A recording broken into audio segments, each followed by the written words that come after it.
Welcome back to Wild and Free Art. Today I'm going to show you how to make little 3D butterflies as embellishments for your mixed media art or your art journals. They're super easy to make and a great way to use up papers that you're not 100% keen on.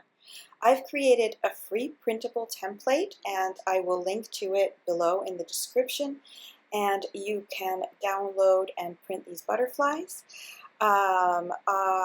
You will also need book pages or scrap paper or paper that you bought by accident like I did. You will need some scissors for fussy cutting, glue if you want, needle and thread or a sewing machine depending on your preference, and you will also need a pencil and an eraser. So the first thing you need to do is fussy cut your butterflies or moth. I've made them all different sizes so that you can choose the ones that you want. Here I just printed them on regular copy paper, but you could print them onto cardstock if you have it. You can print them onto recycled paper, tissue paper, whatever you like. So here I'm just going to fussy cut some of my butterflies, and then we'll move on to the next step. Also, don't worry about keeping the antennas on your butterflies. We will deal with that in a bit. So once you're done fussy cutting all of your butterflies, it's time to create the layers that you're going to be putting on underneath. In this case, I suggest two different colored types of paper just to show a bit of difference. Whatever you like. I've chosen a book page and this type of old-fashioned scrapbook paper that I ordered by accident. I expected it to be bigger and I did not read the description and it was exactly as it said, but yeah. So it's a good way to use it up. So here you see I was just demonstrating the different layers that you're going to have. So I decided to do book page and then the brown paper underneath. So here I'm also using just scrappy book pages that are left over. That one's already been used to cut something out for another project. So it's a great way to just, help busk some scraps. Make sure your pencil is sharp because you're going to want to trace around carefully and be able to erase your lines. So once you have all your bits ready that you want, you just have to take your butterfly that you want to use it as a template, and trace around it. It doesn't have to be perfect. Nothing needs to be perfect. Just make sure that you get around the body and the wings at the same time. So once you've finished tracing around your template, you're going to, again, fussy cut the template out from your paper. Remember, you don't need to have all the details in there. Just make sure it's the outline of the butterfly.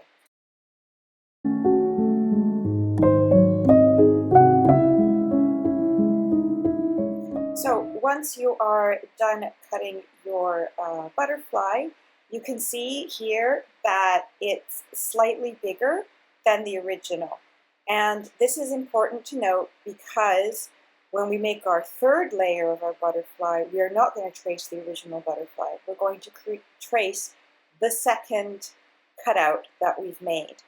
This makes it so that the layers of the butterfly wings seem to get bigger through the different layers, and it helps you to see that there's actual layers underneath the butterfly and adds to the 3D effect. So you're only tracing your original butterfly the first time. After that, you're tracing your first cutout, and then if you wanted to go more than 3 layers, you could, but you have to keep tracing your cutouts. So here I've finished tracing, and I'm going to cut out my third layer of my butterfly. Alright, so now we have the third butterfly cut out.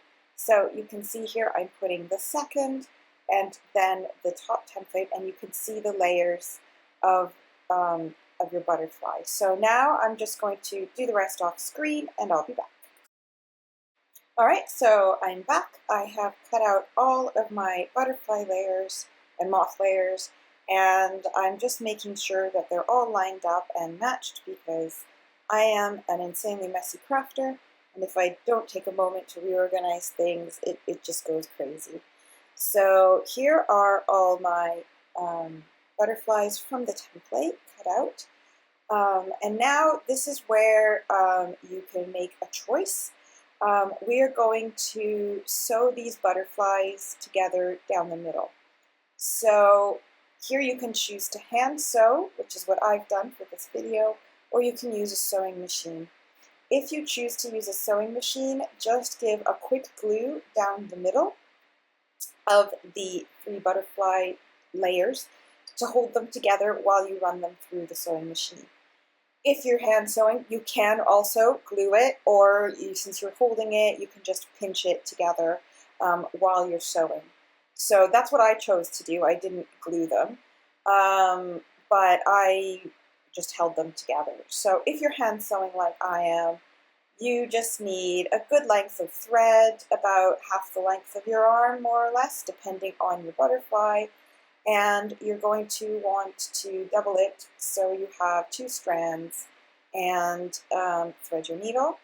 And then you're going to want to start sewing your butterfly together. Now here is the trick, and this goes just for both hand sewing and the machine, but sew it from the bottom up. So you want to sew your butterfly from its tail, let's say, all the way up to its head, because in this way, when you cut off the excess string, you have little antennas. And remember I said we were going to sort the antennas out. So here I am just doing a back stitch, I believe I did on these ones. You can do a running stitch, or however you want. You could even embroider the body if you really wanted to go all out. So I will just let you watch the rest of me doing this butterfly.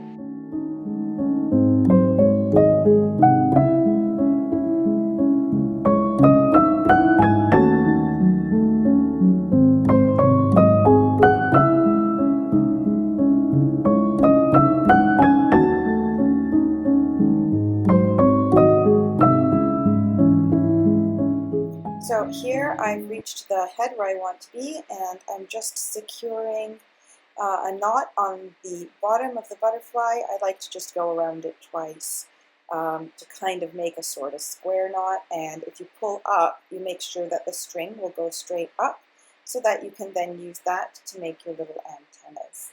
So once you've cut it, just pull the 2 pieces of thread apart, and there you go. You have antennas if it decides to cooperate. You can also gently fold up the first 2 layers of your butterfly and just squeeze them together a little bit to help add to that 3D effect, and keep the bottom one flat so that you can glue it onto your surface. So there we go, that's our first butterfly done.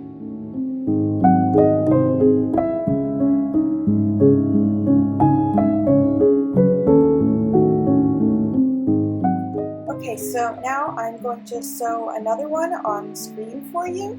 I'm just going to speed it up so you can repeat the process, and then I'll be back when they are all sewn and ready to go for the next step.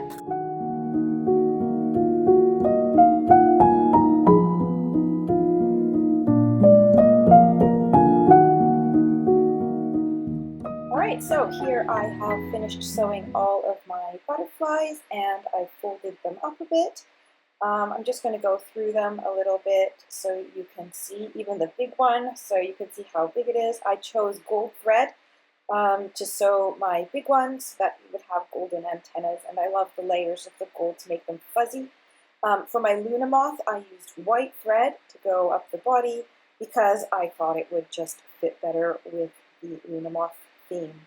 So now the next step, which is completely 100% optional, is just to ink the edges. I just like inking the edges a little bit because it kind of adds some depth and contrast to the butterfly when it's on the page.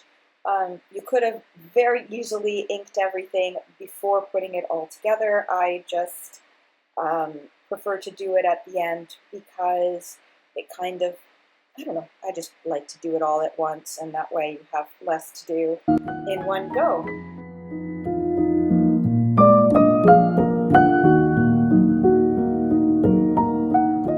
I hope you've enjoyed this little mini tutorial and that you find it helpful in creating your own 3D butterfly embellishments for your journals and mixed media art. Let me know what you think in the comments, and please remember to like and subscribe, and if you want, I'm welcoming you to our Facebook group. Happy crafting, everyone. Bye bye.